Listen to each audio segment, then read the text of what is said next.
जिस इंसान ने आज तक कोई भी गलती नहीं की है, उस इंसान ने आज तक कुछ भी नया करने का ट्राई ही नहीं किया है। ऐसा ही कुछ मानते थे दुनिया के सबसे महान साइंटिस्ट एल्बर्ट आइंस्टाइन। 14 मार्च 1879 जर्मनी के उल्म शहर में एक यहूदी परिवार में पैदा हुए थे सर एल्बर्ट आइंस्टाइन। उनके पैदा होने के बाद डॉक्टर्स ने नोटिस किया कि उनका सर नॉर्मल बच्चों के मुकाबले काफी बड़ा था और वो एक एबनॉर्मल बच्चे के रूप में जन्मे थे। इसके बावजूद भी उनका दिमाग इतना तेज था कि आज तक कोई भी उनका मुकाबला नहीं कर पाया। आज 60 साल हो गए आइंस्टाइन हमें छोड़ के चले गए हैं, लेकिन आज भी साइंस उनकी थीसिस के बिना कमजोर है। तो यही वजह है कि हर कोई उनके दिमाग के बारे में जानना चाहता है कि आखिर उनके ब्रेन में ऐसा क्या था जो कि उन्हें इस मुकाम तक लेकर आया कि आज उन्हें दुनिया भर में ग्रेटेस्ट साइंटिस्ट के नाम से जाना जाता है। क्या उनके ब्रेन में कोई सुपरनैचुरल पार्ट्स थी? तो आज हम इस वीडियो में इसी विषय के ऊपर चर्चा करेंगे। दरअसल जब एल्बर्ट आइंस्टाइन का जन्म हुआ था तब उनका सर किसी भी नॉर्मल बच्चे से ज्यादा बड़ा था। नॉर्मली बच्चे 1 या 2 साल की उम्र में बात करना सीख जाते हैं, लेकिन आइंस्टाइन 4 साल की उम्र तक बिल्कुल भी बात नहीं कर पाते थे। मगर एक दिन जब वो अपने माता पिता के साथ रात के खाने पर बैठे थे तो अचानक आइंस्टाइन ने कहा, सूप बहुत ही गर्म है। अपने बेटे को इस तरह एकदम साफ बोलता सुन उनके पेरेंट्स हैरान हो गए और खुश भी हुए। लेकिन बाद में जब उनसे पूछा गया कि अब तक तुम क्यों कुछ नहीं बोलते थे, तो आइंस्टाइन ने अजीब से जवाब दिया कि अब तक तो सब कुछ सही था।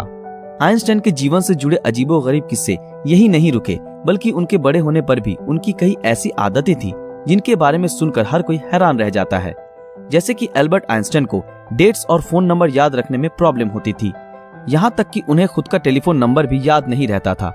एक बार उनके एक सहकर्मी ने उनसे उनका फोन नंबर मांगा तो आइंस्टाइन उनके पास रखे टेलीफोन डायरेक्टरी में अपना नंबर ढूंढने लगे। ये देख के सहकर्मी ने चकित होकर बोला, आप अपना खुद का फोन नंबर क्यों याद नहीं रखते? तो आइंस्टाइन ने उनको कहा कि किसी ऐसी चीज को भला क्यों मैं याद रखूं जो मुझे किताबों में ढूंढने से मिल जाती है।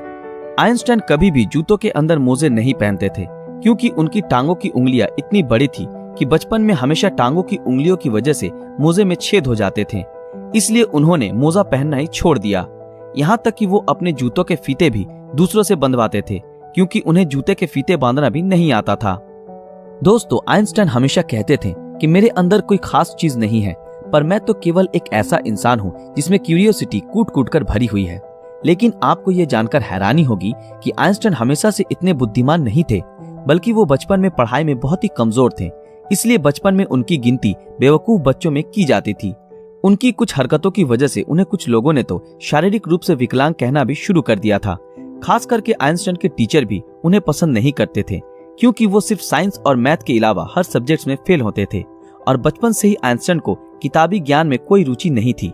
हालांकि इसके बावजूद भी उन्होंने दुनिया के सामने साइंस की कई ऐसी थीसिस पेश की जिसके बिना आज भी साइंस कमजोर है, और यही वजह है कि उनका दिमाग आज भी चर्चा का विषय बना हुआ है।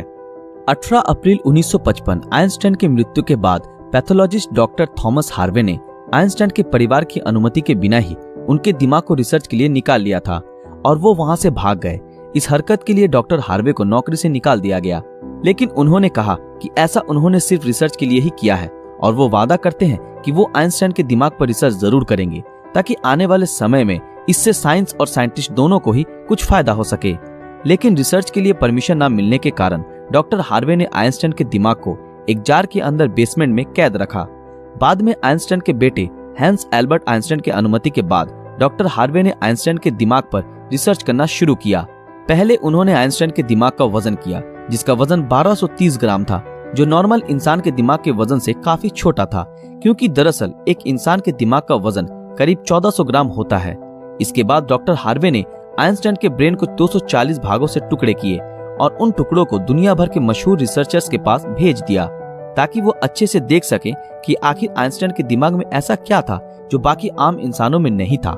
और उसके बाद डॉक्टर हार्वे ने आइंस्टाइन के ब्रेन टिश्यूज के 1000 माइक्रोस्कोपिक स्लाइड्स बनाए जिससे आइंस्टाइन के दिमाग की अच्छी तरह से जांच हो सके। रिसर्च के दौरान ये पाया गया कि आइंस्टाइन के ब्रेन में आम इंसानों से ज्यादा सेल्स थी। आइंस्टाइन के दिमाग का सेरिब्रल कॉर्टेक्स नाम का हिस्सा एक आम इंसान के दिमाग के मुकाबले काफी अलग था। दरअसल ये सेरिब्रल कॉर्टेक्स दिमाग का एक जरूरी हिस्सा होता है जो सबसे जटिल दिमागी प्रोसेस के लिए मेन फैक्टर होता है, और यही ऐसा हिस्सा होता है जो अजीबोगरीब तरीकों से विकसित होता है। और साइंटिस्टों का मानना है कि यही वजह थी कि उनका दिमाग बहुत ही असाधारण सोचता था। जब साइंटिस्टों ने आइंस्टाइन के ब्रेन को फर्दर एग्जामिन करना शुरू किया तो वो बिल्कुल हैरान रह गए कि उनके ब्रेन में रिंकल पैरिएटल ओपेरिकुलम मिसिंग है, जिसके कारण उनके ब्रेन की पैरिएटल लोब का साइज नॉर्मल ब्रेन से 20% ज्यादा बड़ा था। साइंटिस्टों का कहना है कि यही वजह है कि आइंस्टाइन की मैथमेटिकल स्किल और चीजों को इमेजिन करने की पावर नॉर्मल ब्रेन से ज्यादा थी और उनके दिमाग में न्यूरॉन्स की डेंसिटी 17% ज्यादा थी, जिस वजह से आइंस्टाइन को ज्यादा ब्रेन पार्ट मिलती थी। साइंटिस्ट के मुताबिक इसी वजह से आइंस्टाइन का कंसंट्रेशन और दूरदर्शिता औरों से कई ज्यादा था। साइंटिस्ट कहते हैं कि आइंस्टाइन के ब्रेन में ज्यादा फोल्ड थी, जो उनकी इंटेलिजेंसी का और एक कारण था। आइंस्टाइन का दिमाग 46 टुकड़े के रूप में अमेरिका के फिलाडेल्फिया शहर के मटर म्यूजियम में प्रिजर्व किया गया है। दोस्तों, आज साइंस ने कितनी तरक्की कर ली है, लेकिन इसके बावजूद आज भी आइंस्टाइन के दिमाग और इंटेलिजेंसी एक पहेली बनी हुई है। लेकिन साइंटिस्टों को आशा है कि फ्यूचर में किसी बेहतरीन टेक्निक के जरिए आइंस्टाइन के दिमाग को और भी बेहतर तरीके से जानने में कामयाबी हासिल होगी। डॉक्टर थॉमस ने आइंस्टाइन के दिमाग के साथ जो कुछ भी किया, क्या वो सही था या गलत? इस बारे में आपकी राय हमें कमेंट में जरूर बताएं। दोस्तों, आज के लिए बस इतना ही। आशा करते हैं आप लोगों को ये वीडियो पसंद आया होगा।